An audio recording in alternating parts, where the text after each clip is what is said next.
Telkom University merupakan perguruan tinggi yang selalu menjawab tantangan dalam kemajuan pendidikan dengan mengikuti perkembangan teknologi informasi dan komunikasi. CELO atau Center of E-Learning and Open Education merupakan program yang disiapkan oleh Telkom University dalam menghadapi revolusi industri 4.0, sehingga generasi bangsa Indonesia mampu beradaptasi dan mengikuti perubahan iklim teknologi yang sangat cepat. CELO menyediakan layanan yang mampu menjadi ekosistem bagi model pengembangan pembelajaran yang baru bagi Telkom University, di mana terdapat 3 fokus utama dalam program CELO, yaitu Learner Excellence, Teacher Excellence, dan Institutional Excellence. Dan ketiga pilar tersebut diimplementasikan oleh Telkom University yang akan menghasilkan harmonisasi dalam bentuk pendidikan berkarakter, unggul dalam teknologi, ilmu pengetahuan, dan seni. Program CELO memiliki bagian layanan dan pengembangan yang saling terintegrasi dalam memberikan pendidikan kepada mahasiswa dengan mengkombinasikan pembelajaran secara konvensional dengan pembelajaran jarak jauh atau disebut blended learning. Dalam implementasinya, CELO memiliki beberapa fasilitas dalam mengembangkan model pendidikan tersebut, yaitu yang pertama adalah 14 studio rekaman yang digunakan untuk menghasilkan konten video pembelajaran interaktif. Kedua adalah ruang post-production yang digunakan untuk menghasilkan video dengan materi dan grafis berkualitas tinggi dan berkarakter. Serta adanya sebuah ruang khusus make-up yang bertanggung jawab pada penampilan pengajar di dalam video. Studio yang dimiliki oleh CELO sudah berstandar broadcasting dengan perangkat-perangkat digital yang lengkap. Tentunya akan menghasilkan konten video pembelajaran yang sangat berkualitas, serta ditangani oleh tim ahli yang berpengalaman di setiap studio. Telkom University menggunakan metode belajar konvensional tatap muka di kelas sebagai sarana pembelajaran dan juga didukung oleh metode pembelajaran online dalam menyampaikan materi perkuliahan. Pada metode perkuliahan online, terdapat konten video materi yang harus disampaikan di mana dosen atau pengajar mata kuliah tersebut harus melakukan rekaman di studio CELO. Proses rekaman atau syuting ini dimulai dari materi yang sebelumnya sudah dibuat oleh dosen pengampu sesuai aturan. Selanjutnya, dosen pengampu melakukan syuting sesuai materi yang diajarkan. Agar menghasilkan video pembelajaran yang interaktif, hasil rekaman dari studio diolah oleh tim video editor, di mana pada bagian ini dilakukan standarisasi video agar memiliki kualitas dan visual yang berkarakter, sehingga materi yang disampaikan dapat dengan mudah diterima oleh mahasiswa. CELO menyediakan layanan yang memfasilitasi mahasiswa agar dapat melakukan perkuliahan dimanapun dan kapanpun melalui jaringan internet yang disebut e-learning. Pada layanan ini, mahasiswa dapat melihat materi yang diberikan oleh dosen pengampu baik dalam bentuk dokumen maupun video, serta terdapat konten lain dalam mendukung materi pembelajaran seperti forum diskusi, buku ajar, link referensi, serta dapat mengerjakan kuis yang sudah disediakan oleh dosen. Dengan adanya e-learning tersebut, mahasiswa sudah terlebih dahulu mengetahui materi yang terdapat pada perkuliahan, sehingga dosen pengampu bisa melakukan evaluasi di kelas tatap muka selanjutnya. Telkom University bersama CELO akan selalu memberikan layanan dan model pengembangan pembelajaran yang dibutuhkan oleh generasi mendatang.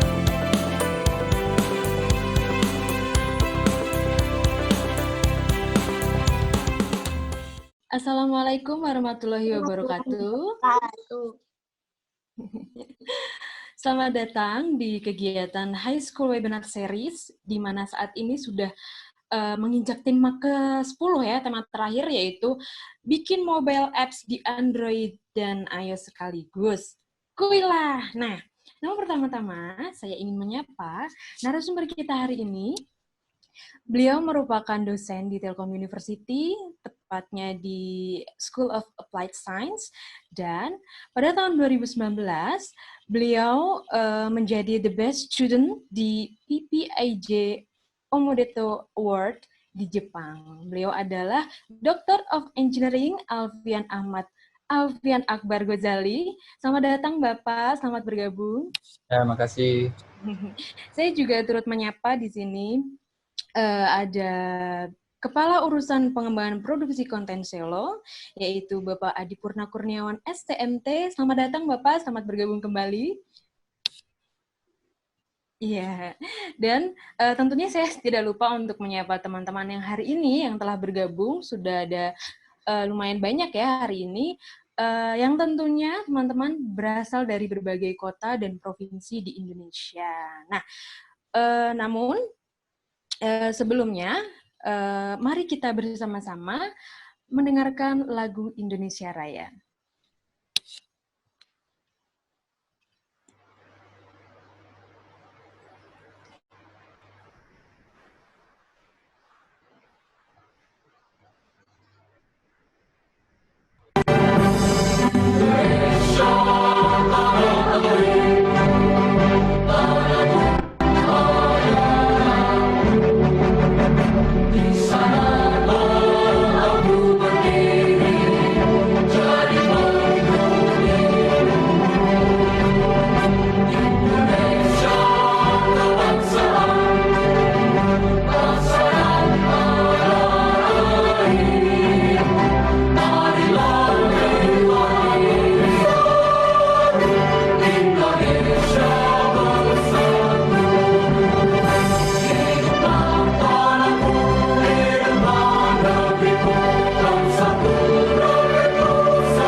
Ya, baik.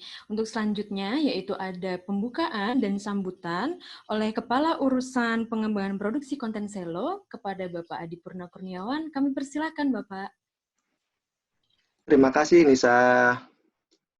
Assalamualaikum warahmatullahi wabarakatuh. Selamat siang, Pak Alfian.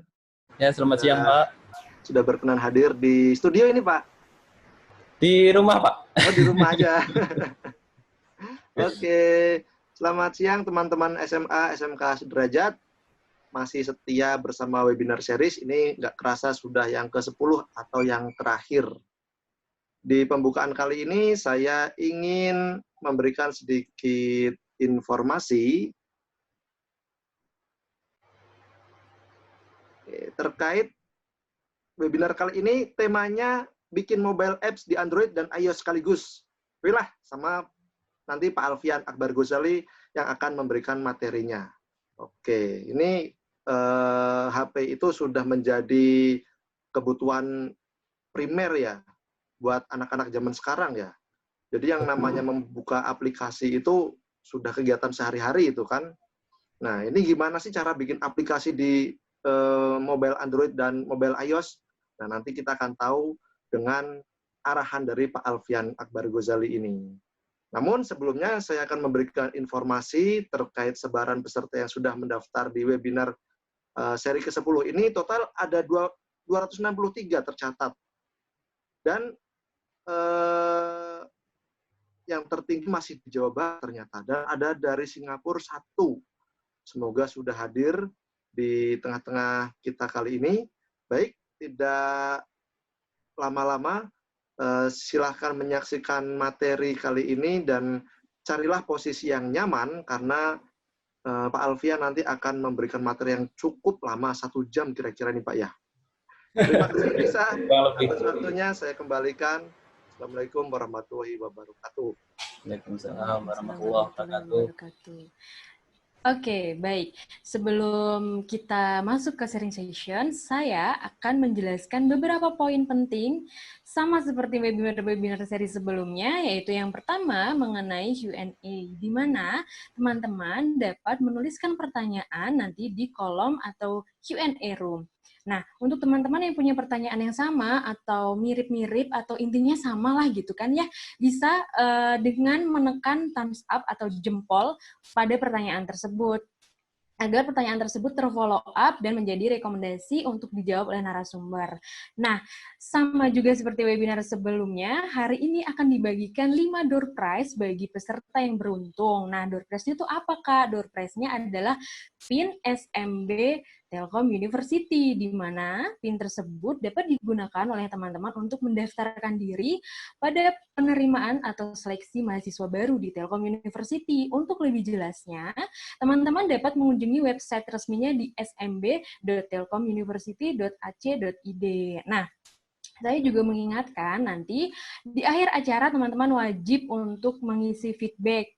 Tapi di mana Kak ngisinya feedbacknya? Di mana ya? Nah, tenang, nanti akan diinformasikan oleh panitia di mana link feedbacknya dapat diisi. Nah, mungkin sebelum kita masuk kepada sharing session dan memanggil narasumber, ada sedikit video profile yang bisa disimak. Silakan.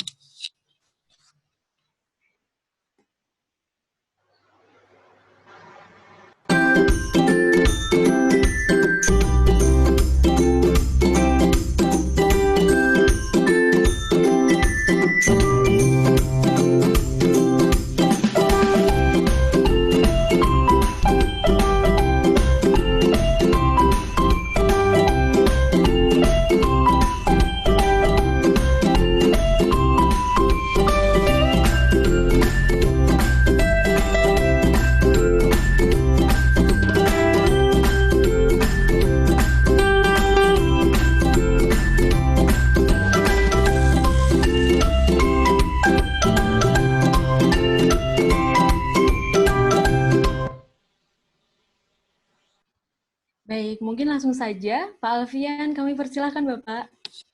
Ya, terima kasih Mbak. Oke, selamat pagi ya, pagi menjelang siang buat adik-adik SMA. Ini saya lihat ada yang dari Toba, jauh banget ya. Dari Toba Samosir, ada yang dari Sragen, wah, banyak sekali. Sampai saat ini udah 53 ya.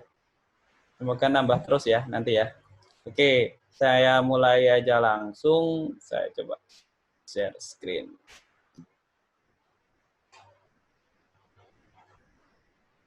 Oke, kelihatan ya screen saya? Oke, siap. Oke, kali ini saya akan membawakan ya, mungkin sharing buat teman-teman gitu, teman-teman adik-adik SMA, bagaimana kita membuat aplikasi mobile gitu di Android dan iOS sekaligus. Emang bisa ya? Nah, kita nanti coba kita bedah ya. Oke, sebelumnya gitu. Sebelumnya saya mau tanya buat teman-teman. Ini mungkin bisa dijawab di chat atau mungkin bisa dijawab masing-masing gitu ya. Teman-teman tuh lulus SMA atau SMK itu mau ngapain? Kira-kira mau ngapain? Mungkin bisa dijawab di chat ya. Nah, bagi yang bingung, ini saya kasih peluang. Ini saya ambil ada survei tahun 2015 gitu oleh creativegroup.com. Ternyata ada 6 pekerjaan yang gajinya itu tertinggi di tahun itu, tahun 2015. Ada 6 dan saya akan soroti nomor 1, yaitu mobile application developer, yang gajinya rata-rata segitu. Hasil survei ini bisa naik, bisa turun gitu ya, di tahun sekarang. Yang jelas di tahun 2015, kenapa mobile application developer itu sangat tinggi demand-nya, sangat tinggi permintaannya, karena di tahun 2015 itu startup itu sedang booming-boomingnya. Nah, adik-adik kalau dengar startup paling langsung kebayang apa? Gojek gitu ya, atau Traveloka gitu, atau apa lagi? GoFood ya Gojek gitu ya. Ada macam-macam gitu startup. Nah, oleh karena itu permintaannya tinggi. Sekarang gimana? Sekarang masih sangat banyak permintaan untuk mobile application developer adik-adik. Gitu. Jadi tertarik nggak nih? Oke, tertarik lah ya. Gitu. Kalau nggak tertarik nggak mungkin daftar webinar ini. Oke, tadi sudah disampaikan sekilas ya profil saya. Saya akan mengulangi sambil membahas dikit-dikit gitu. Perkenalkan, saya Alfian, gitu, dosen di Telkom University, School of Applied Science atau Fakultas Ilmu Terapan, gitu. Prodinya di D3 RPLA atau Rekayasa Perangkat Lunak Aplikasi. Saya S1, S2 itu lulusan Telkom, ya, lulusan kampus Telkom, Universitas Telkom. Gitu. Mungkin kalau kampus Telkom itu ada S3, saya bakal ngambil S3 di Telkom. Tapi sayang karena nggak ada, ya saya ngambil S3 itu di Waseda University Jepang. Gitu. Ada yang pernah dengar Waseda University Jepang? Mungkin ada beberapa ya yang sering nonton drama Jepang gitu, atau apa namanya, sering nonton kartun-kartun. Biasanya Waseda itu disebut. Gitu. Waseda itu adalah kampus swasta juga, sama kayak Telkom, nomor 1 di Jepang, Waseda University. Kemudian saya dulu SMA di SMA 1 Jogja. Ada di sini yang dari Jogja? Mungkin bisa chat ya. Saya dari Jogja, SMA 1 Jogja, atau Teladan lah, kalau umpamanya di Jogja biasa disebut itu. Saya angkatan 2006, akselerasi. Jadi masuk 2007, lulus itu bersama-sama angkatan 2006 gitu, karena cuma 2 tahun. Nah, pekerjaan utama saya itu jadi dosen di Prodi D3 RPLA. Kemudian sampingannya itu adalah mobile app developer. Kadang di Android, kadang di iOS, kadang hybrid gitu. Android dan iOS, kadang yang lain gitu. Kemudian selain itu jadi UI dan UX designer juga. Bisa di mobile atau web, atau ilustrator. Jadi hobi gambar juga, ya walaupun nggak jago-jago amat gitu. Kemudian ada beberapa penghargaan yang pernah saya dapat, tadi sudah disebutkan. Di tahun kemarin gitu, di 2 tahun yang lalu, saya mendapatkan penghargaan juara Asia Timur. Kalau adik-adik belum tahu Asia Timur itu apa, Asia Timur itu mencakup Cina, Jepang, Korea Utara dan Korea Selatan gitu ya. Kemudian Taiwan dan Hong Kong. Nah, karena posisi saya itu di Jepang, maka saya ikut kompetisi Ericsson Innovation Award ini itu di Jepang. Nah, saat itu saya berhasil menjadi juara regional Asia Timur. Dengan produk namanya Truther. Kalau umpamanya pengen tahu, nanti bisa email-emailan ya, apa itu Truther gitu. Yang jelas hoax gitu. Tools untuk melawan hoax gitu. Kemudian tahun 2016 saya dan tim gitu berhasil menjadi pemenang di World Mobile Competition di Barcelona. Jadi berhasil mengibarkan bendera Indonesia, itu senang banget adik-adik. Kemudian di saat saya S2 di Telkom University juga pernah mendapatkan medali emas di Nokia Lumia Apps Olympiad. Kemudian saat saya kuliah S1 mendapatkan medali emas di PIMNAS gitu. Kalau adik-adik tahu, PIMNAS itu kayak olimpiadenya anak SMA gitu, tapi skalanya itu skala mahasiswa gitu. Jadi pekan kompetisinya mahasiswa yang paling besar senasional itu namanya PIMNAS. Nah, kenapa saya berani membawakan topik ini untuk adik-adik? Nah, karena ada beberapa project mobile app ya yang pernah saya buat, dan yang saya tampilkan ini yang ada di Android dan iOS Store atau Play Store dan App Store-nya Apple. Mungkin yang lain ada beberapa juga gitu ya. Cuman saya tampilkan ini. Yang pertama ada jejak Nabi. Jadi isinya itu peta jejak Nabi dari Nabi Adam sampai Nabi Muhammad gitu. Ya karena saya Muslim gitu ya. Jadi itu yang non Muslim mungkin bisa relate gitu. Ya kira-kira kurang lebih seperti itu. Kemudian ada aplikasi mudah hafal Al-Quran untuk penghafal gitu. Yang menghafalkan Al-Quran, ada Plastic Pay. Plastic Pay itu startup buatan saya dan tim gitu. Jadi kita menukarkan botol plastik menjadi poin yang bisa dibelanjakan di minimarket gitu. Atau buat ngisi bensin juga bisa gitu. Kemudian ada Potensiana. Potensiana itu aplikasi e-commerce untuk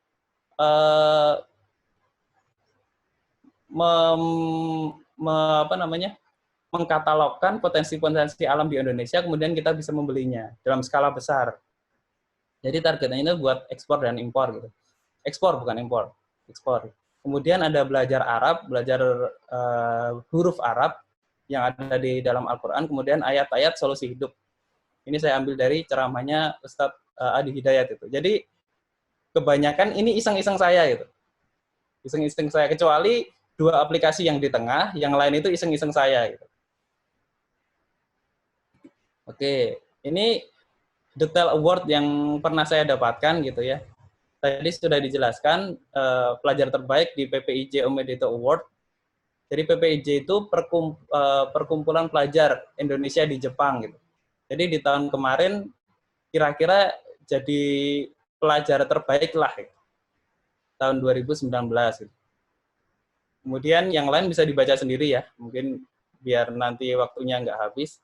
Yang mungkin yang saya sorotin ini, di tahun 2000 antara 2008 gitu sampai 2010 saat saya kuliah S1 di Telkom University gitu ya. Saya mengikuti berbagai macam perlombaan yang mengantarkan saya menjadi sekarang ini ya. Kalau bisa dilihat ya, dari tahun 2007 nasional setelah saya lulus dari Telkom University, nasional itu berubah jadi internasional gitu. Internasional gitu.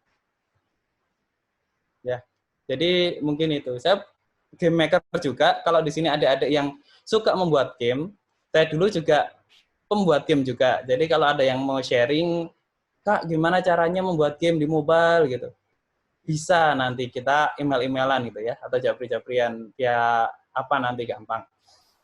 Tapi untuk saat ini saya akan memperkenalkan basicnya saja, bagaimana membangun aplikasi mobile itu di Android dan iOS, gitu ya.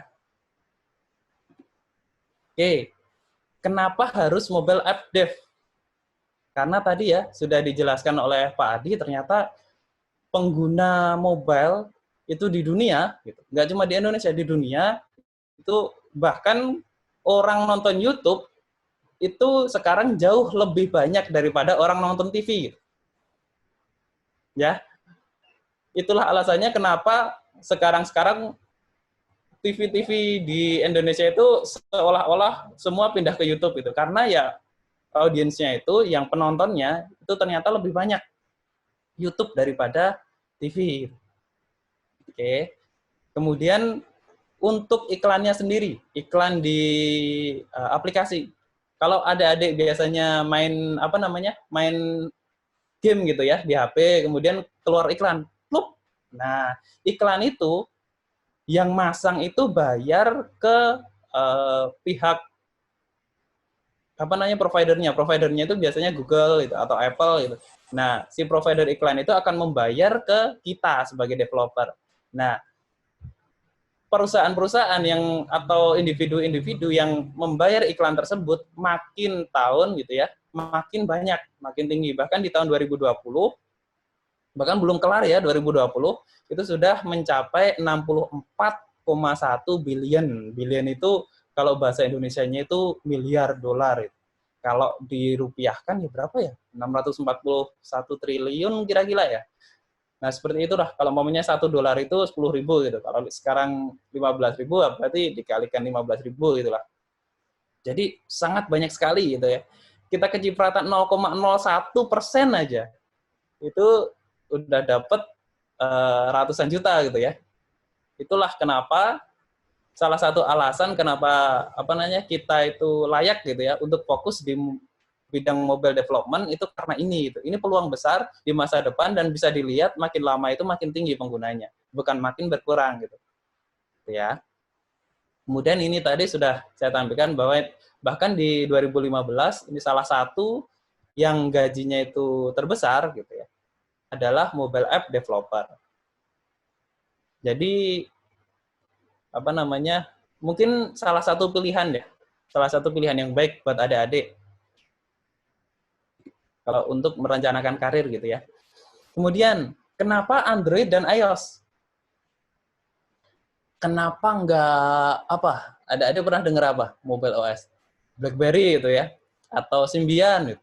Atau malah nggak tahu mungkin ada Symbian itu apa. Mungkin ini zamannya kita Pak Adi ya, Symbian. Ya, Symbian, Java gitu ya. Oke, kenapa? Ya karena ini gitu ya. Dulu tahun 2010 market share-nya gitu, pembagian market antara Android, iOS, BlackBerry, Windows Phone, yang lain gitu ya, Symbian, Java segala macam itu masih fair gitu, masih rata gitu. Dan didominasi bahkan bukan oleh Android atau iOS, tapi yang lain gitu. Tapi ternyata di 2018 yang lain hilang. Tinggal dua, Android dan iOS. Gitu ya. Di mana penjualannya itu, jumlah penjualan device itu makin banyak, tapi ternyata makin terkonvergen gitu. Makin menyatu, makin fokus. Kalau nggak Android, ya iOS gitu. Nah, kemudian perbedaannya apa sih kalau kita ngembangin aplikasi di Android sama iOS? Ya, kita bedah satu-satu ya. Nah, pertama, persebaran penggunanya atau faktor demografinya. Nah, Android itu saat ini itu masih menjadi pemegang rekor lah. User itu yang menggunakan platform Android itu terbesar. Jadi lebih banyak yang menggunakan Android daripada iOS. Tapi kalau kita itu berbicara masalah negara lain, terutama US, Amerika, dan Jepang, kalau kebetulan saya dari Jepang, jadi tahu apa namanya environment-nya ya. Di sana itu lebih banyak pengguna iOS daripada Android. Nah, jadi Android itu lebih dominan di negara-negara berkembang. Negara berkembang. Oleh karena itu cenderung ya, ini apa namanya stereotip ya. Bukan bermaksud mengeneralisir, cuman ini stereotip. Biasanya pengguna Android itu kalangan menengah ke bawah.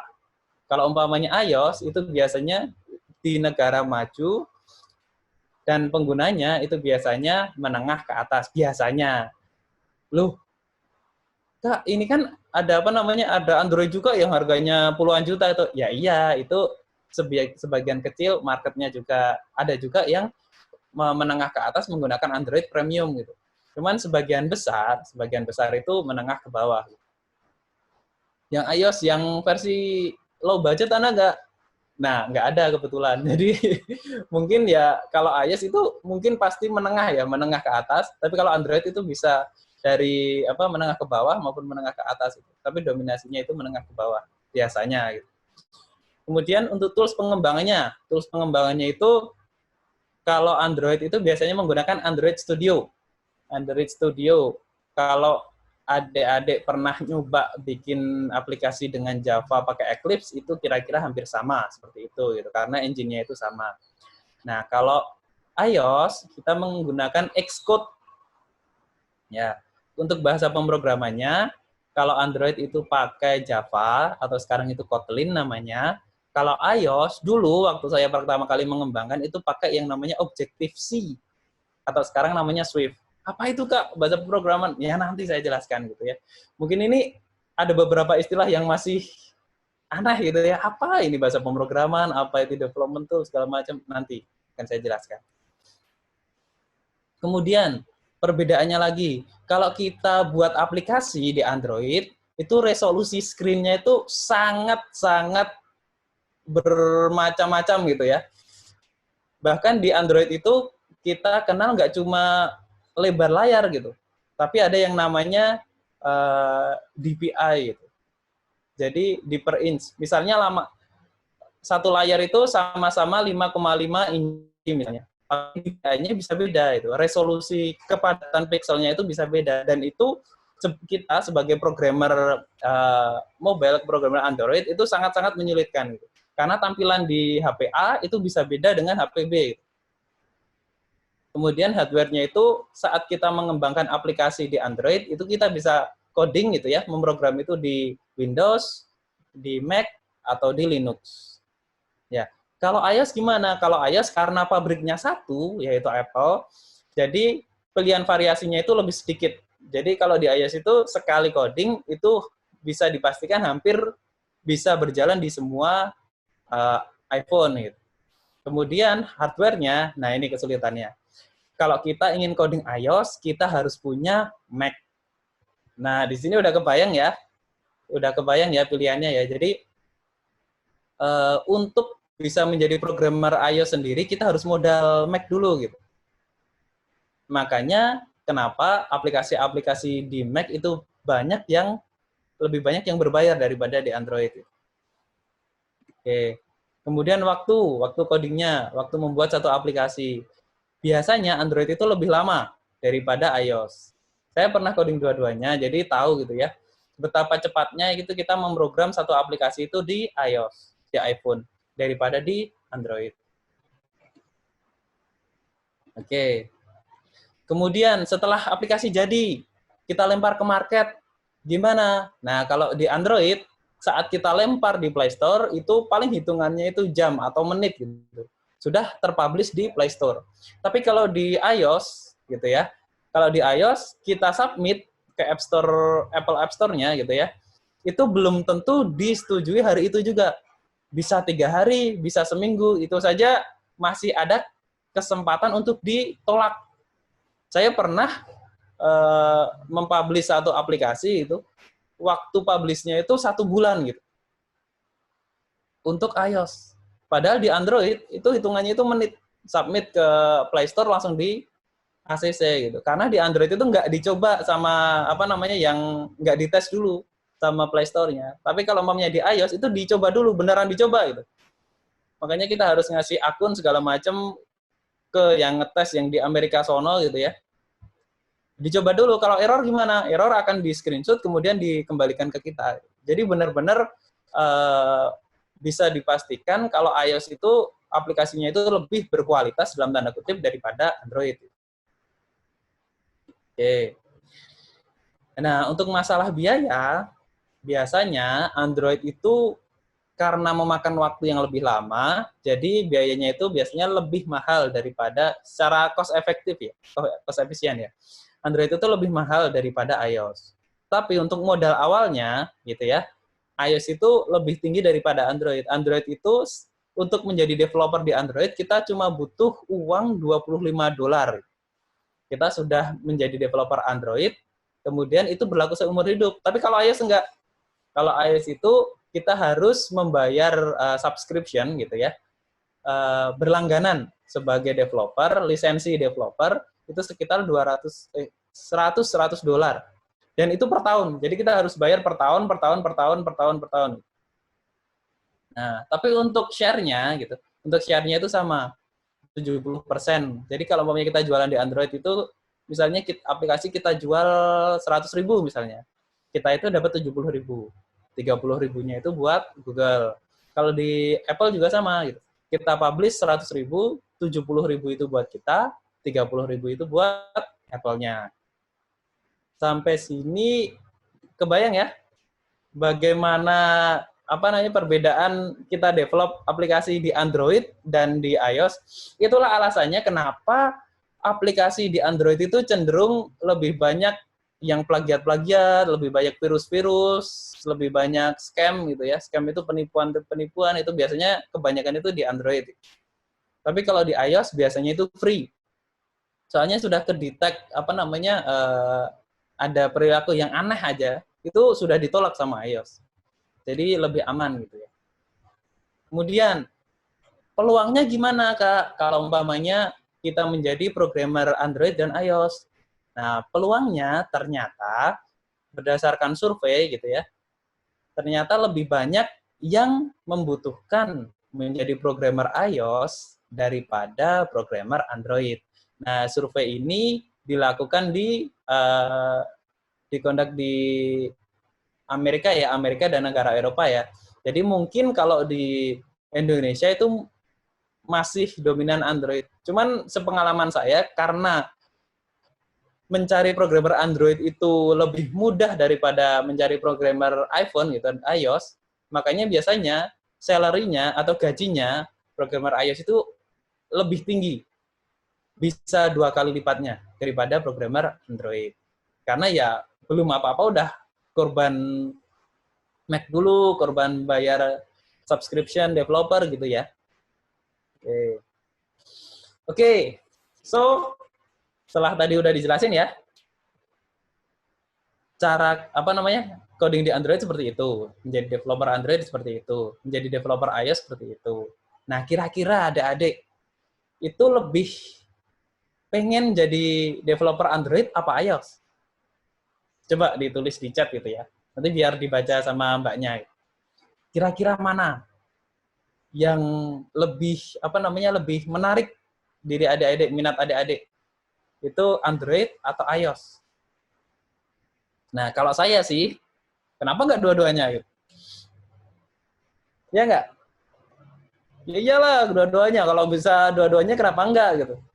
Nah, caranya gimana, Kak? Nah, sekarang ada yang namanya multi-platform mobile development framework. Jadi, sebuah framework gitu ya, atau sebuah alat, sebuah tools yang bisa kita gunakan untuk membuat aplikasi nggak cuma jalan di Android, tapi juga di iOS. Nah, contohnya apa, Kak? Contohnya, satu, ada yang namanya PhoneGap. PhoneGap ini berbasis HTML5, HTML5 kalau pernah dengar ya. Nah, ini PhoneGap. Saya pernah pakai. Kemudian ada yang namanya AppCelerator. AppCelerator ini juga hampir sama gitu ya, tinggal klik-klik-klik jadi aplikasinya. Kemudian ada yang namanya Corona gitu. Jangan serem dulu ya. Ini Corona dulu itu terkenal bagus gitu. Ya sekarang-sekarang aja identik sama virus ya. Cuman Corona itu lumayan dulu. Ada React Native. Nah ini di antara 4 ini React Native itu yang nomor 1. Multi-platform mobile development framework-nya. Kemudian ada yang namanya 5app. Ada yang namanya Xamarin. Xamarin ini saya juga pernah pakai. Saya pernah pakai PhoneGap, saya pernah pakai React Native, saya pernah pakai Xamarin. Saya pakai Xamarin itu saat saya dan tim mengembangkan aplikasi QuickCount. Dulu di zamannya periode Pilpres Jokowi dan Prabowo yang pertama, bukan yang kedua, yang periode pertama gitu ya. Saya dan tim mengembangkan satu aplikasi mobile yang jalan di Windows gitu ya. Windows itu menggunakan Xamarin. Kami waktu itu dapat project dengan Kompas Media dan Kompas TV gitu. Jadi kalau dulu mantengin Kompas TV waktu pemilihan presiden Jokowi Prabowo yang periode pertama dulu gitu ya. Itu buatan kami gitu, yang ditampilkan di TV itu. Kita pakai Xamarin. Kemudian Qt itu juga lumayan terkenal dulu gitu ya. Kemudian ada Sencha juga.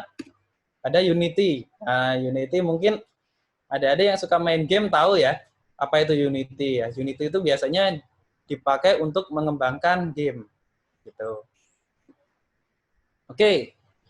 Oh, banyak banget, Kak. Nah, terus hari ini mau ngomongin apa? Ngomongin yang mana gitu ya. Nah, hari ini kita mau ngomongin Flutter.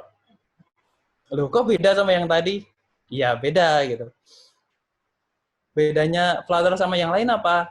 Nah, yuk, saya jelaskan ya. Saya jelaskan ini. Pertama, Flutter itu pengembangnya itu adalah Google. Ini open source, jadi gratis kita mengembangkan aplikasi itu dengan Flutter. Jadi nggak bayar. Kalau Xamarin tadi bayar. Xamarin, Unity itu bayar. PhoneGap itu bayar, gitu ya. Kalau React tadi gratis. Kalau React Native tadi itu yang mengembangkan Facebook. Kalau Flutter itu yang mengembangkan Google. Nah, hari ini Kakak akan membahas Flutter yang dikembangkan oleh Google. Pertama kali Flutter itu namanya bukan Flutter, tapi Sky, tahun 2015. Dan pada tahun 2017, Mei ya, 3 tahun yang lalu persis, Flutter itu diluncurkan versi betanya untuk dicoba. Nah, saya termasuk salah satu yang nyoba versi betanya tuh. Gitu. Kemudian bahasa pemrograman Flutter itu menggunakan bahasa pemrograman Dart. Jadi Flutter itu bukan bahasa ya, tapi Flutter itu framework atau software development kit gitu, atau SDK. Dan saat kita coding satu code, kita sekali coding Flutter di satu kode itu bisa kita port langsung ke Android, ke iOS, ke Mac, bahkan ke web. Jadi enak ya, codingnya sekali gitu. Tapi hasilnya itu bisa 4 gitu. Bahkan nanti diproyeksikan bahwa kita coding sekali bisa juga di Windows, bisa juga di Linux. Tapi sekarang baru bisa di Android, iOS, Mac, dan web. Nanti akan saya tampilkan ya. Kayak gimana gitu. Nah, Flutter ini, bahasa pemrograman Dart tadi, itu termasuk declarative programming. Basisnya itu widget. Apa itu widget? Nanti akan kakak jelaskan. Tuh. Nah, keunggulan Flutter apa? Satu, kita codingnya itu cepat. Ya, kita coding cepat. Jadi sekali ada perubahan di kode kita save, itu langsung berubah di tampilan simulatornya. Jadi cepat banget. Gitu ya. Tuh, kayak gitu. Misalnya kita ada perubahan di code, nanti langsung ada berubah di simulatornya. Kemudian yang kedua, tampilannya itu menarik. Ada banyak widget-widget yang bisa kita pakai. Kita bisa pakai material desain ala Android atau Cupertino. Kalau di iOS namanya Cupertino desain ala iOS. Kemudian pergerakan widget dan scrollnya itu udah benar-benar smooth gitu. Flutter itu menjanjikan kita bisa menampilkan aplikasi dengan kecepatan 120, 60 sampai 120 fps. Kalau adik-adik yang sering main game pasti tahu. Soalnya gamer itu prinsipnya gini ya. Mau komputernya kayak apa, yang penting bisa menjalankan semua game dengan kecepatan 60 fps minimal. Jadi 60 fps atau frame per second itu jadi standar kecepatan sebuah aplikasi. Gitu ya. Kemudian selanjutnya ini performanya itu kalau kita bandingkan dengan kita coding Android dengan Java atau iOS dengan Swift itu hampir sama. Bahkan ada satu kasus Flutter itu bisa lebih cepat gitu. Itu ya. Ini tampilan di iOS sama di Android. Jadi bisa hampir sama ya. Performanya itu hampir sama. Oke. Itu Flutter gitu ya. Nah, penggunanya itu siapa gitu? Satu, eBay. eBay itu kayak Tokopedia-nya dunia gitu. eBay. Kemudian ada Capital One, konsultan IT.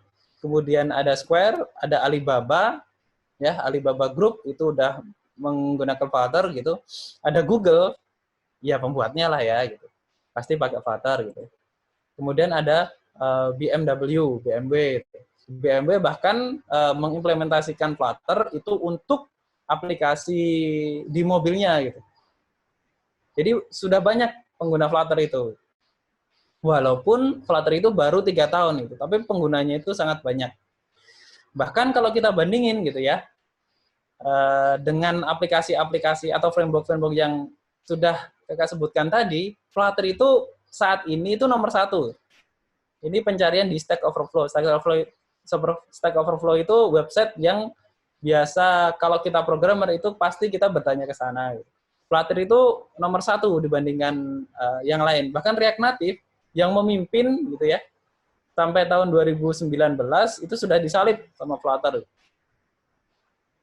Kalau dibandingkan dengan native-nya, Android, kita coding Android dengan Java atau dengan Kotlin, kita coding iOS gitu ya, dengan Swift-nya atau dengan Objective-C, ternyata makin lama itu trennya menurun dan Flutter itu makin lama makin naik. Dari 2017 sejak pertama kali diluncurkan, 2018 kemudian makin naik. Itulah kenapa kakak ingin memperkenalkan Flutter ke adik-adik, terutama adik-adik SMA ya, biar tahu apa itu Flutter gitu. Karena trennya bagus nih. Ini ada peluang bagus. Siapa tahu ada yang tertarik nangkep peluang ini, kemudian kita belajar bareng-bareng. Ya, kemudian kita bisa menjadi developer mobile. Oke, tadi perkenalannya ya, perkenalan apa itu Flutter gitu ya. Nah, sekarang kakak akan menjelaskan sedikit lah. Mungkin karena ini adik-adik nggak familiar dengan pemrograman, jadi sekilas saja gitu ya, sekilas saja. Jadi ini adalah contoh kita coding gitu. Jangan takut ini apa gitu, karena di sini tuh kalau kita itu sebagai programmer gitu, baca ini itu udah kayak baca teks bahasa Inggris saja gitu. Jadi jangan khawatir. Kalau adik-adik belajar pemrograman, baca kayak gini tuh sama kayak kita baca teks bahasa Inggris itu. Sekarang mungkin nggak paham adik-adik, cuman nanti saya yakin kakak itu pasti adik-adik bakal paham ini apa. Dan ini mudah. gitu ya. Ini contoh aplikasi apa namanya coding Flutter. Hanya berapa baris nih? 1, 2, 3, 4, 5, 6, 7, 8, 9, 10, 11, 12 gitu ya. Yang kurang bukan nggak usah di itu lah. 12 baris itu sudah bisa menampilkan aplikasi seperti ini gitu. Ini tampilan di Android dan ini tampilan di iOS. Nah, gampang kan? Gampang nggak? Gampang lah ya gitu. Cuma 12 baris, bayangin. Sudah bisa membuat aplikasi di Android dan aplikasi di iOS. Nah sekarang, tapi itu artinya apa sih, Kak? Nah, artinya, nih, Flutter itu sekali lagi ya, itu bukan bahasa pemrograman. Bahasa pemrogramannya namanya Dart. Flutter itu SDK-nya istilahnya, Software Development Kit-nya. Nah, yang ada di sini itu adalah bahasa Dart namanya. Bagiannya itu ada 3. Pertama, deklarasi import, kita pakai library apa itu. Yang pertama, yang baris pertama itu, import package Flutter material.dart. Itu deklarasi import. Kemudian ada main yang utamanya. Yang pertama kali aplikasi launch, kemudian baris itu yang dipanggil. Itu adalah yang namanya main. Nah, di main ini akan memanggil metode istilahnya. Metode itu fungsi atau prosedur. Kalau di sini namanya my_app. My_app extend status widget segala macam bla bla bla bla ini gitu ya. Kemudian kalau di Flutter itu semuanya widget. Ya, semuanya widget. Widget itu kalau biar adik-adik bayanginnya gampang, widget itu contohnya tombol. Kemudian ada teks, ada apa lagi? Gambar. Jadi yang kita lihat di di aplikasi itu namanya widget. Ya, semuanya itu namanya widget. Jadi kita kalau di Flutter misalnya kita pengen tampilannya itu di atas itu ada gambar, kemudian di bawahnya tulisan, bawahnya itu tombol. Berarti kita buat widget gambar, widget tulisan, sama widget tombol. Mudahnya seperti itu, gitu ya. Nah, kemudian widget itu ada 2 jenisnya, stateful sama stateless. Stateful itu widget yang bisa berubah dari waktu ke waktu. Misalnya kita klik tombol, kemudian tombolnya itu berubah gitu. Menjadi hati misalnya, kemudian meledak. Nah, itu stateful. Tapi kalau umpamanya tombolnya kita klik, efeknya itu sama, statis, itu kita pakai stateless. Itu ya, itu dasarnya itu. Ini contoh hasilnya itu. Saat kita running ini, hasilnya ini tadi. Sampai sini agak tercerahkan nggak? Atau malah makin pusing gitu? Coba saya lihat ya. Saya lihat apa ya? Bisa dilihat Q&A-nya nggak, Mbak? Sudah ada yang bertanya juga, Bapak ini? Oh, boleh. Iya. Bapak boleh memilih atau bisa saya bantu bacakan, Bapak? Bentar, kalau saya milih. Oh, saya coba. Saya yang milih aja ya, Mbak. Baik. Oke. Dari yang pertama, ini yang paling atas yang pertama ya? Yang paling atas itu yang paling banyak jempolnya, Bapak. Oh, paling banyak jempolnya. Oke. Oke ya. Oke, dari Dek Rizal Fadilah. Selamat pagi, Pak. Selamat pagi. Izin bertanya, kalau kita buat aplikasi terus mau dimasukkan ke Play Store atau App Store, apakah kita harus bayar? Lalu syarat apa suatu aplikasi bisa masuk ke Play Store atau App Store? Oke. Untuk yang pertama, bayar apa enggak? Jawabannya gratis. Gratis. Kita nggak bayar kalau umpamanya publish di Play Store atau App Store. Yang bayar itu apa? Yang bayar itu biaya langganan kita menjadi developernya. Kalau Android itu cuma sekali, gitu ya, sekali di awal untuk seumur hidup. Kalau App Store itu tiap tahun kita perbaharui. $100, $100, $100 seperti itu. Kemudian syaratnya apa? Syaratnya itu standar. Misalnya kalau di Android, kalau di Play Store gitu ya, bahkan error pun bisa di-accept gitu. Error pun itu bisa diterima. Mungkin yang standarnya itu icon harus ada, kemudian screenshot-nya harus ada, segala macam gitu. Kalau di Android ya. Kemudian kalau di App Store itu lebih ketat, lebih banyak aturannya. Karena di App Store itu benar-benar tim sana, tim yang software quality assurance itu benar-benar ngecek, kemudian benar-benar running aplikasi kita gitu. Jadi pastikan bebas dari bug, kemudian ya standar lah ya, nggak ada unsur pornografi, nggak ada unsur nggak ada unsur-unsur misalnya untuk anak-anak berarti nggak ada unsur 18 plus, kekerasan segala macam gitu. Itu ada nanti di guidelines-nya. Gitu. Kemudian dari Akbar Kartiko, selamat siang Pak, saya Akbar Kartiko, selamat siang dari SMK Wikrama Bogor, jurusan multimedia. Saya lebih mudah mendesain dibandingkan coding, tapi saya tertarik UI UX. Saya minta saran Bapak untuk lebih mudah belajar coding bagi pemula. Oke, ini ada yang tertarik, senang gambar nih, senang desain, tapi pengen coding juga. Nah, pengen desain, tapi pengen coding juga. Mungkin Flutter ini bisa jadi pilihan utama ya. Salah satu pilihan yang baik. Kenapa? Karena saat kita code di Flutter, itu kita kayak mendesain aplikasi langsung gitu. Jadi saya mau tombolnya di sini, saya mau teksnya di sini, dan seterusnya gitu ya. Tapi kalau umpamanya mau belajar Android pun, Android sekarang itu sudah ada istilahnya desain view-nya. Jadi kita bisa drag drop gitu di misalnya kita mau tombolnya di sini, kita drag, kemudian kita drop ke sana, saya mau tombolnya di sini, kemudian saya gambar di sini, kemudian saya teks di sini, itu juga bisa. Jadi saran saya ya segera itulah, secepatnya belajar Android gitu. Dari getting started-nya gitu.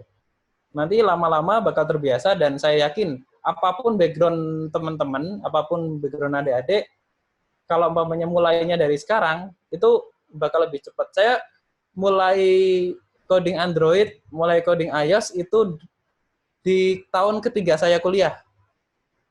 Jadi kalau umpamanya sekarang kuliah S1 ya, kalau umpamanya sekarang adik-adik teman-teman itu start, itu justru lebih cepat dari saya gitu. Dan saya yakin lebih gampang belajarnya. Gitu.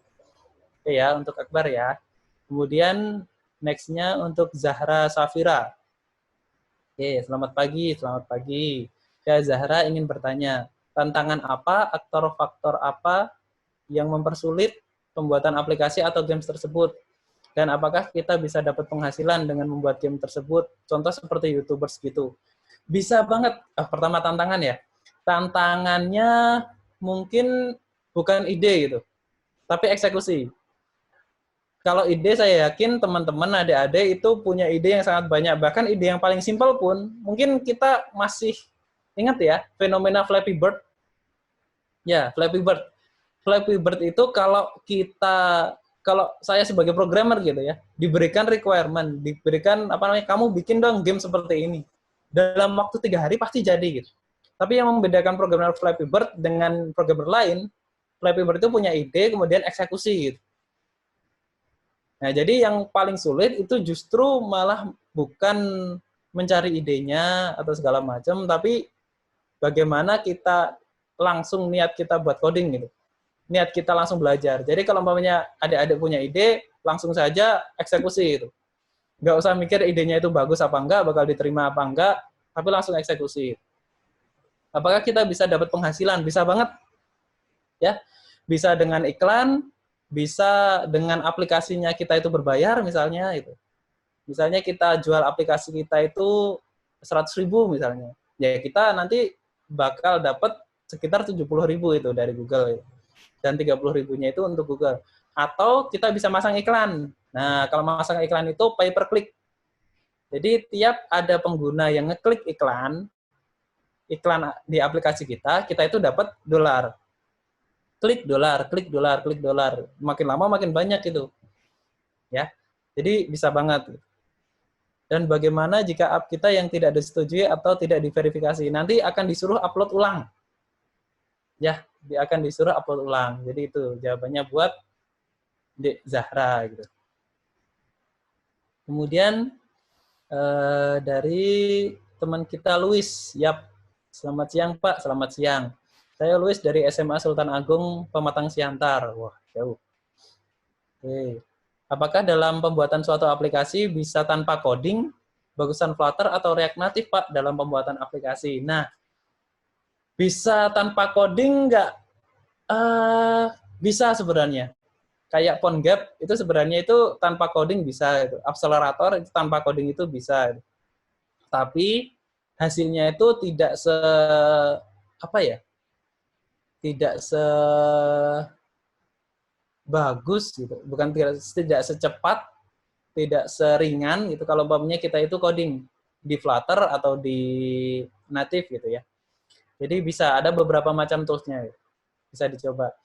Kalau lebih bagus Flutter atau React Native itu sebenarnya pilihan gitu. Itu sama aja tanya lebih suka bubur ayam diaduk atau dipisah gitu ya. Jadi itu lebih ke preferensi sih. Kalau saya sendiri Flutter, pertimbangannya itu sebenarnya cuma satu. Karena Flutter itu di-backing oleh Google. Dan Google itu tahun ini rencananya karena ada COVID ini mungkin jadi nggak jadi di tahun ini gitu ya. Tapi paling lama itu tahun depan itu akan meluncurkan satu OS baru namanya OS Fuchsia. Dan OS Fuchsia itu basicnya itu Flutter dan Dart.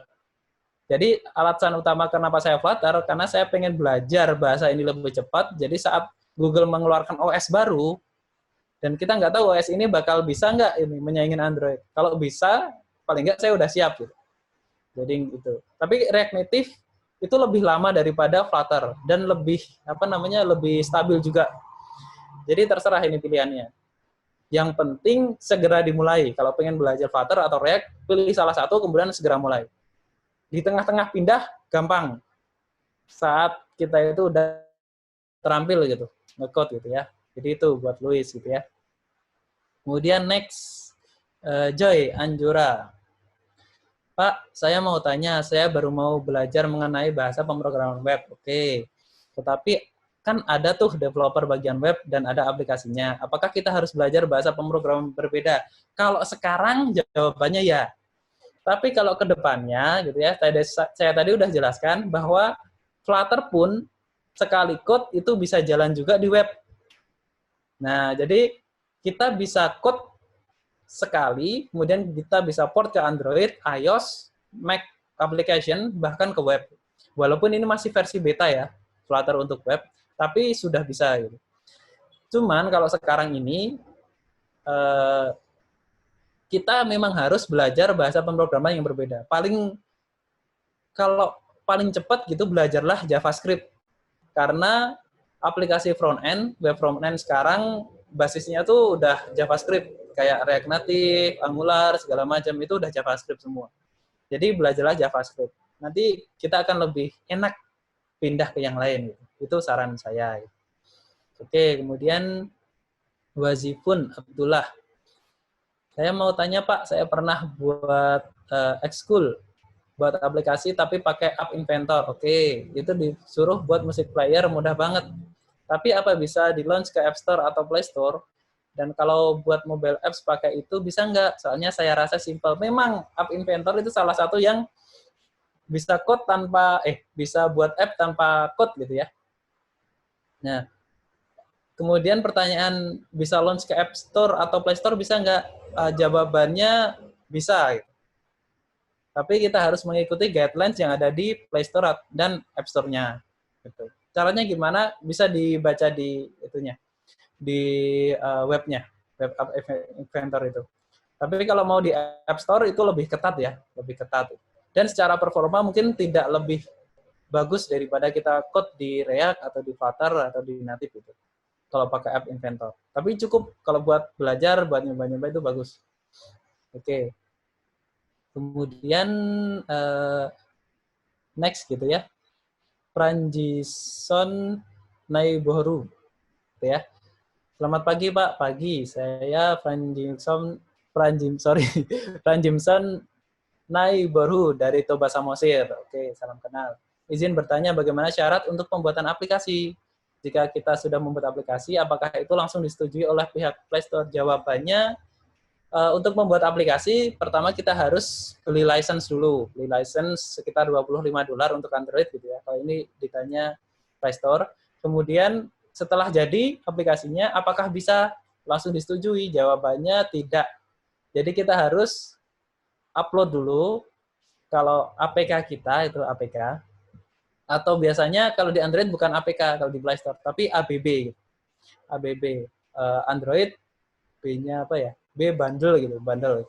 Nah, itu kita upload, kemudian di situ akan direview oleh pihak Google. Kalau umpamanya sudah disetujui, bakal langsung bisa tampil di Play Store. Gitu ya. Oke. Jadi itu. Oke, mungkin question and answer-nya saya pause dulu ya. Saya lanjut ke, nanti akan saya jawab lagi. Saya akan lanjut ke presentasi lagi. Oke. Oke, makasih ya buat pertanyaannya tadi. Pertanyaannya bagus-bagus gitu. Dan menunjukkan antusiasme teman-teman gitu di mobile application development. Oke, saya lanjutkan. Sekarang hands-on demo. Saya akan stop share dulu. Kemudian saya akan sharing.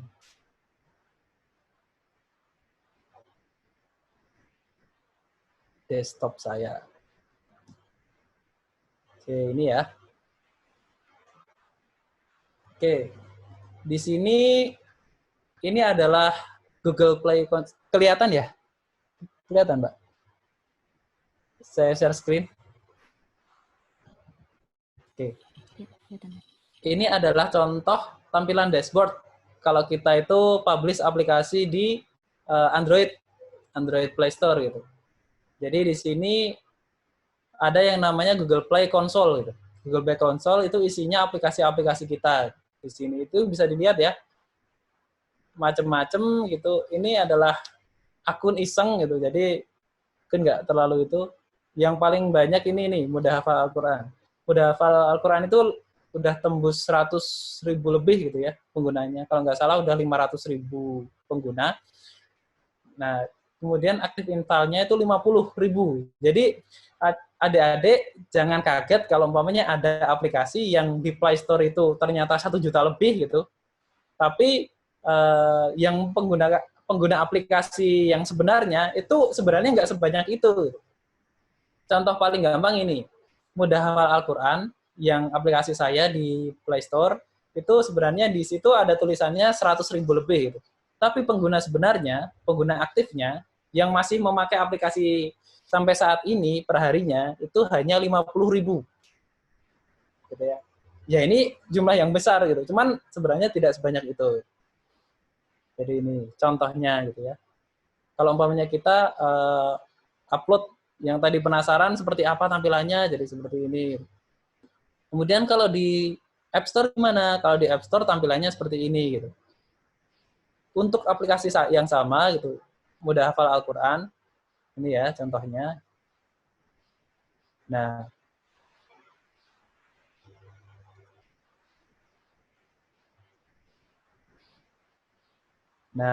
kalau di sini, kalau di App Store tampilannya lebih slick gitu ya. Lebih slick, kemudian deskripsi segala macam, dan itu harus lengkap. Build, kalau build itu versi aplikasi kita, itu harus lengkap. Bahkan kalau umpamanya kita membutuhkan login di aplikasi kita, itu kita harus memasukkan informasi itu. Kalau yang ngetes, yang Apple-nya itu, pegawai Apple-nya itu nggak bisa login, saat ngetes aplikasi kita, bakal langsung di-reject, bakal langsung ditolak gitu ya. Tapi kalau di Android itu nggak ada sama sekali gitu. Di store presence-nya itu cuma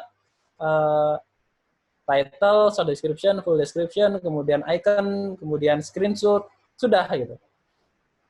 Dan mereka sebatas melakukan pengecekan itu di screenshot, kemudian di aplikasinya ada ada potensi malware apa enggak, segala macam, sudah gitu.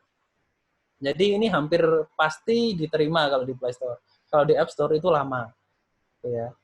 Nah, ini contoh Ini namanya Android Studio.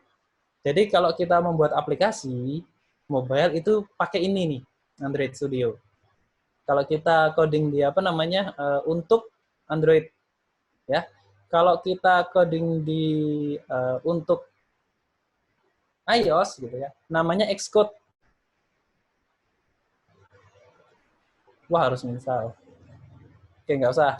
Kita tampilkan ini aja ya. Ini saya tunjukkan bahwa satu kita coding di Android Studio kalau di Mac itu kita bisa port juga ke iOS. Di sini bisa dilihat ya. Nih, kita bisa milih coding kita mau di port ke desktop jadi Mac app, di iPhone atau di Android. Nah, tuh. Coba saya pilih yang di desktop gitu ya. Nah, jadinya seperti apa gitu.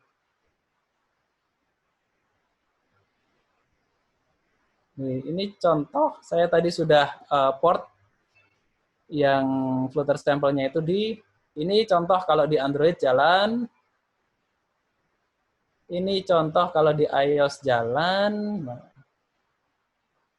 Nah, tuh, hampir nggak ada bedanya ya. Bedanya cuma di resolusi. Nah, jadi kita code sekali, itu bisa jalan di berbagai macam platform. Nah, ini contoh di Mac App. Jadi, kita code sekali, itu bisa di-port langsung ke Android, bisa di-port langsung ke iOS, bisa di-port langsung menjadi aplikasi di Mac. Kalau di Windows, ya di Windows, cuman belum support Flutter.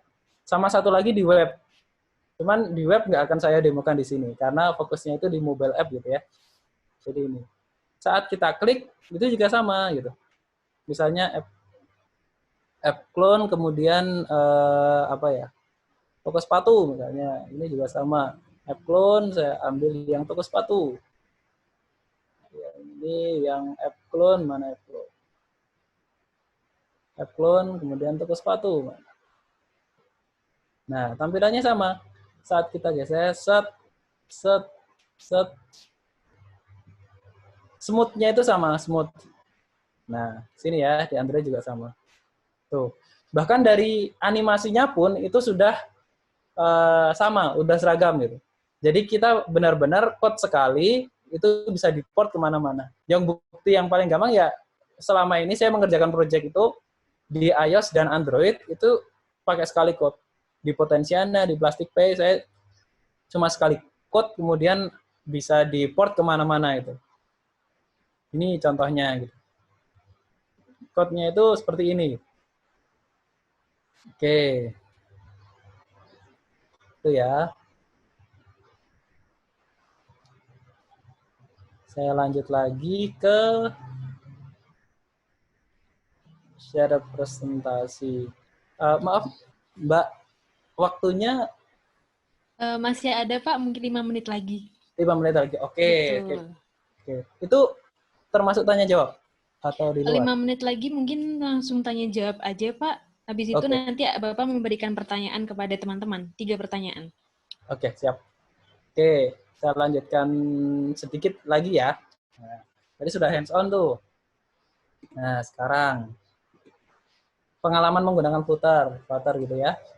Flutter, saya menjadi programmer Android sejak 2008. 2008 itu tahun ketiga saya tahun ketiga saya kuliah. Kemudian menjadi programmer iOS itu sejak 2009 harusnya. Jadi di 2008 saya membuat sistem informasi kemahasiswaan untuk salah satu universitas swasta di Jakarta gitu ya. Tahun 2008. Kemudian saya ada project membuat game. Kalau adik-adik tahu BP gitu ya. BP itu yang mainan anak cewek gitu, kertas, kemudian ada gambar Barbie gitu. Kemudian ada baju-baju gitu. Kemudian di mix and match kayak gitu. Nah, saya buat game seperti itu di tahun 2009. Kemudian sempat break dari 2012 sampai 2018, megang Android lagi itu Desember 2018. Jadi baru 2 tahun yang lalu gitu. Udah langsung publish. Karena saya pengen megang Android lagi, saya megang lagi 2018. Kemudian pengen megang iOS lagi, kemudian publish iOS. Nah, perbedaan code antara 2008 sampai 2018 itu sangat jauh, sangat signifikan gitu ya. Jadi saya seperti belajar lagi Android. Karena banyak-banyak sekali perubahan gitu dari 2008 sampai 2018. Kemudian di Maret saya mulai memigrasikan semua, memigrasi itu merubah semua aplikasi saya dari Android dan iOS itu ke Flutter. Jadi kalau adik-adik teman-teman yang mendownload aplikasi saya di Play Store atau di App Store itu udah Flutter itu, udah bukan Android, udah bukan iOS. Oke, sekarang saya tanya lagi nih. Kalau udah gini, adik-adik lulus SMA mau ngapain? Coba jawab di chatting ya. Kalau saya dulu sih lulus SMA, masuk Telkom University gitu ya. Itu foto saya dan teman-teman gitu ya. Waktu menang, dapat silver waktu itu di Gemastik ya. Gemastik itu sama kayak olimpiade komputernya lah kalau di mahasiswa gitu. Itu event terbesarnya di 2009. Di waktu itu saya dapat 7,5 juta ya, lumayan lah ya. Tahun 2009 dapat 7,5, masih mahasiswa lagi gitu. Kemudian kalau lihat adik-adik yang dipegang sama teman-teman itu HP Flexi. Dulu karena tahun 2009 saya ikut 2 kategori, jadi saya dapat 2 HP Flexi. Ya, jadi waktu itu saya membawakan game. Proyeknya itu Nusa. Jadi ini cikal bakal saya sampai sekarang itu karena saya salah satu faktornya karena saya masuk Telkom University di informatika, kemudian mengikuti berbagai macam event kompetisi gitu ya. Kemudian sampai saat ini gitu. Oke. Jadi mungkin sekian dari saya gitu ya. Kalau mau pengen ngobrol lebih silahkan hubungi saya di ini, bisa di email atau di LinkedIn, atau yang iseng-iseng pengen lihat hasil ilustrasi saya bisa dicek di Behance saya gitu. Dan kalau adik-adik mau, ini saya merencanakan pengen bikin buku Flutter, tapi mungkin bahasanya itu bahasa yang mudah dicerna sama adik-adik gitu. Karena saya lihat antusiasme ternyata banyak yang berminat gitu menjadi programmer mobile gitu. Saya merencanakan pengen bikin buku. Kalau ada yang tertarik, silahkan email saya ya di alfadina@gmail.com. Kemudian nanti tiap ada progres, 1 bab, 2 bab gitu akan saya kirimkan ke adik-adik. Gratis. Sampai nanti jadi 1 buku, nah jadi 1 buku baru bayar gitu ya. Kalau udah jadi buku. Teman, saya akan berikan e-booknya gratis. Tiap bab saya selesai nulis, saya bagikan. Silahkan email saya ini. Oke, mungkin demikian dari saya. Saya kembalikan ya ke Mbak Anissa. Mangga, Mbak. Baik, terima kasih Bapak. Mungkin langsung saja ya Bapak memberikan 3 pertanyaan untuk teman-teman yang hari ini bergabung. Setiap pertanyaan dijawab satu-satu, begitu Bapak. Nanti saya akan membacakan atau mempersilahkan bagi peserta yang paling cepat angkat tangannya, begitu Bapak. Mangga Bapak. Oke, siap. Oke, pertanyaan pertama. Oke. Tadi saya sudah menyebutkan ya, mengembangkan aplikasi Android sama aplikasi iOS. Nah, saat kita mengembangkan aplikasi Android atau iOS, itu kita menggunakan satu software, namanya itu IDE, atau Integrated Development Environment. Nah, pertanyaannya, kalau kita coding Android itu, softwarenya itu pakai apa? Dan kalau kita mengembangkan apps itu di iOS, itu softwarenya itu pakai apa? Itu yang pertama. Silakan. Googling juga boleh, kalau lupa. Baik, saya ini udah banyak ya, udah ada beberapa yang angkat tangan. Mungkin saya mau memanggil di sini ada Muhammad Luki Ananda. Silakan, Luki. Izin jawab, Pak. Yo, mangga, silakan. Kalau yang saya tahu tadi kalau yang Android itu pakai Android Studio, kalau iOS itu Xcode, Pak. Yo, benar sekali. Ya, gimana Bapak? Tepat? Tepat, bagus. Wah, selamat Luki ya. Baik, mungkin langsung saja Bapak untuk pertanyaan yang kedua. Oke, pertanyaan yang kedua. Flutter tadi itu kan software development kit ya, atau framework. Nah, kita memprogramnya itu menggunakan bahasa khusus. Bahasanya itu namanya apa? Silakan. Wah, udah banyak banget ini. Baik, saya mau memanggil di sini sebentar. Mungkin saya akan memanggil Hafiza Aufa. Silakan Hafiza. Pakai bahasa pemrograman Dart. Ya, benar, Mbak. Ya, selamat Hafiza. Betul, Bapak? Betul. Iya, mantap. Baik, langsung saja Bapak, mungkin pertanyaan yang terakhir ini. Oke, pertanyaan yang terakhir yang susah lah ya. Boleh Bapak, silakan. Oke, sebutkan perbedaan saat kita mengembangkan aplikasi mobile itu di Android dengan di iOS, bedanya itu apa? Sebutkan 3 aja.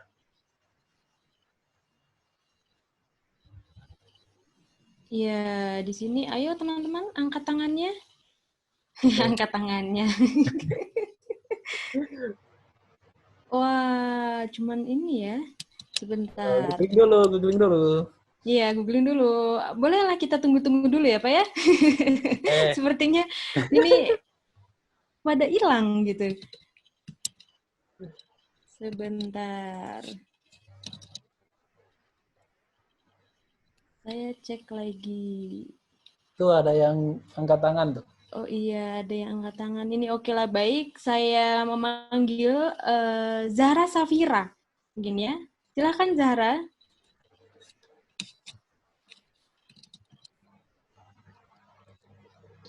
Iya. Selamat pagi.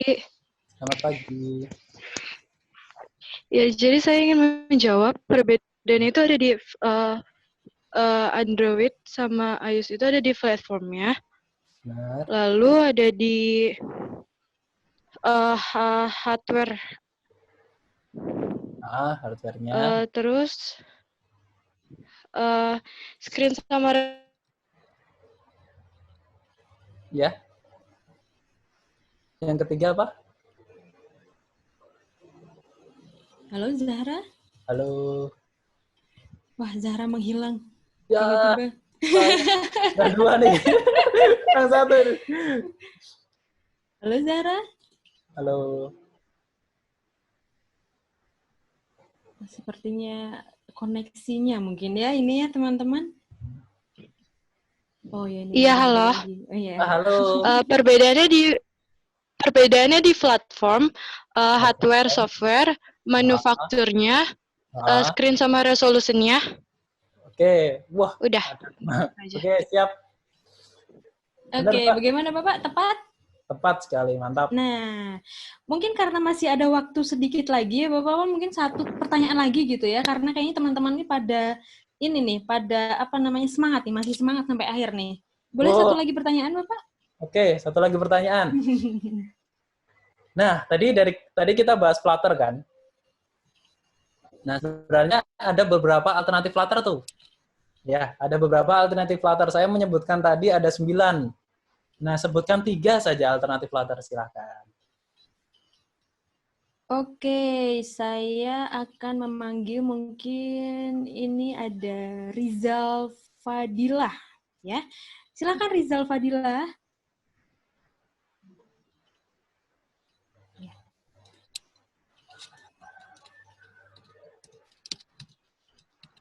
Halo Rizal. Ya, izin menjawab. Ya. Untuk alternatifnya bisa PhoneGap, ada Accelerator, terus Corona. Nah, 3, sip. Betul, Benar, Mbak? Oke, selamat Rizal ya. Baik, untuk selanjutnya mungkin Bapak bisa memilih 2 pertanyaan terbaik, Bapak. 2 pertanyaan terbaik yang menurut Bapak nih layak nih mendapatkan door prize nih gitu, Pak. Oke, siap. Oke, sebelumnya ini open question-nya mohon maaf ya nggak sempat dijawab ya. Oke, nanti mungkin bisa email saya langsung gitu. Saya sudah ngasih email. Kemudian untuk pertanyaan yang terbaik, yang pertama, yang tadi saya bacakan pertama kali itu yang mana ya, Mbak? Yang Akbar Kartiko ya, Pak ya? Akbar Kartiko ya.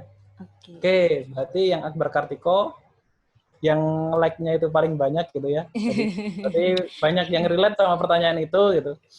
Baik. Yang kedua, yang tadi, yang dari Joy Anjora. Joy Anjora. Yang bertanya, kalau umpamanya kita coding di aplikasi, di mobile dan di web, apakah ada perbedaannya? Baik. Namun sayang sekali Joy Anjora sudah pernah memenangkan door prize-nya, Bapak. Jadi kita memberikan kesempatan yang kepada teman-teman yang lain mungkin ya, Pak ya, boleh memilih satu lagi, Bapak. Wah, sayang ya, Joy. Pertanyaannya. Oke. Ya. Oke, buat Zahra deh. Zahra juga. Nah, untuk Zahra juga sama, Pak. Zahra sudah pernah menang juga. Wah, ini luar biasa Zahra sekali. Tadi ya yang jawab ya? Betul. Oh, benar-benar. Oke, kalau gitu yang dari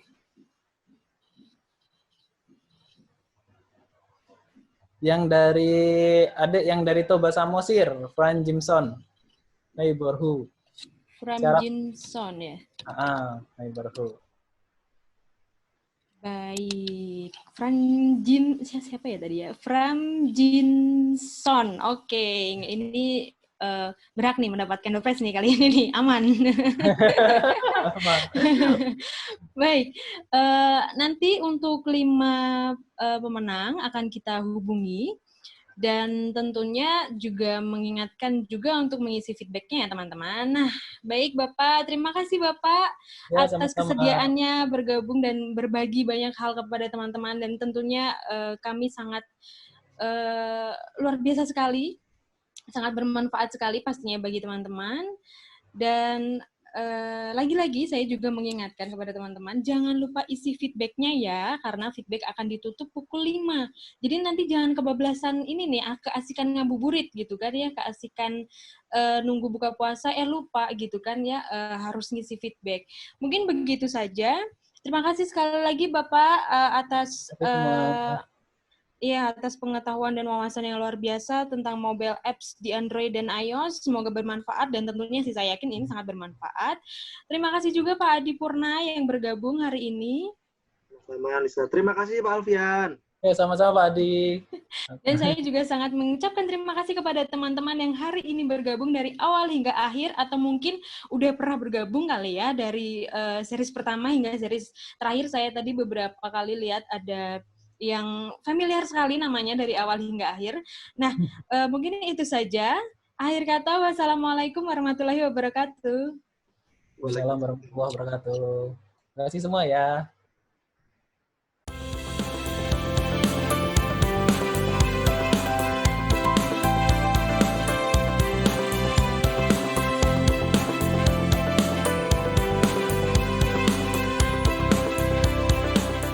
Telkom University merupakan perguruan tinggi yang selalu menjawab tantangan dalam kemajuan pendidikan dengan mengikuti perkembangan teknologi informasi dan komunikasi. CELO atau Center of E-Learning and Open Education merupakan program yang disiapkan oleh Telkom University dalam menghadapi revolusi industri 4.0, sehingga generasi bangsa Indonesia mampu beradaptasi dan mengikuti perubahan iklim teknologi yang sangat cepat. CELO menyediakan layanan yang mampu menjadi ekosistem bagi model pengembangan pembelajaran yang baru bagi Telkom University, di mana terdapat 3 fokus utama dalam program CELO, yaitu Learner Excellence, Teacher Excellence, dan Institutional Excellence. Dan ketiga pilar tersebut diimplementasikan oleh Telkom University yang akan menghasilkan harmonisasi dalam bentuk pendidikan berkarakter, unggul dalam teknologi, ilmu pengetahuan, dan seni. Program Selo memiliki bagian layanan dan pengembangan yang saling terintegrasi dalam memberikan pendidikan kepada mahasiswa dengan mengkombinasikan pembelajaran secara konvensional dengan pembelajaran jarak jauh atau disebut blended learning. Dalam implementasinya, Selo memiliki beberapa fasilitas dalam mengembangkan model pendidikan tersebut, yaitu yang pertama adalah 14 studio rekaman yang digunakan untuk menghasilkan konten video pembelajaran interaktif. Kedua adalah ruang post-production yang digunakan untuk menghasilkan video dengan materi dan grafis berkualitas tinggi dan berkarakter. Serta adanya sebuah ruang khusus make-up yang bertanggung jawab pada penampilan pengajar di dalam video. Studio yang dimiliki oleh Selo sudah berstandar broadcasting dengan perangkat-perangkat digital yang lengkap. Tentunya akan menghasilkan konten video pembelajaran yang sangat berkualitas, serta ditangani oleh tim ahli yang berpengalaman di setiap studio. Telkom University menggunakan metode belajar konvensional tatap muka di kelas sebagai sarana pembelajaran dan juga didukung oleh metode pembelajaran online dalam menyampaikan materi perkuliahan. Pada metode perkuliahan online, terdapat konten video materi yang harus disampaikan di mana dosen atau pengajar mata kuliah tersebut harus melakukan rekaman di studio Selo. Proses rekaman atau syuting ini dimulai dari materi yang sebelumnya sudah dibuat oleh dosen pengampu sesuai aturan. Selanjutnya, dosen pengampu melakukan syuting sesuai materi yang diajarkan. Agar menghasilkan video pembelajaran yang interaktif, hasil rekaman dari studio diolah oleh tim video editor, di mana pada bagian ini dilakukan standarisasi video agar memiliki kualitas dan visual yang berkarakter, sehingga materi yang disampaikan dapat dengan mudah diterima oleh mahasiswa. Selo menyediakan layanan yang memfasilitasi mahasiswa agar dapat melakukan perkuliahan dimanapun dan kapanpun melalui jaringan internet yang disebut e-learning. Pada layanan ini, mahasiswa dapat melihat materi yang diberikan oleh dosen pengampu baik dalam bentuk dokumen maupun video, serta terdapat konten lain dalam mendukung materi pembelajaran seperti forum diskusi, buku ajar, link referensi, serta dapat mengerjakan kuis yang sudah disediakan oleh dosen. Dengan adanya e-learning tersebut, mahasiswa sudah terlebih dahulu mengetahui materi yang terdapat pada perkuliahan, sehingga dosen pengampu bisa melakukan evaluasi di kelas tatap muka selanjutnya.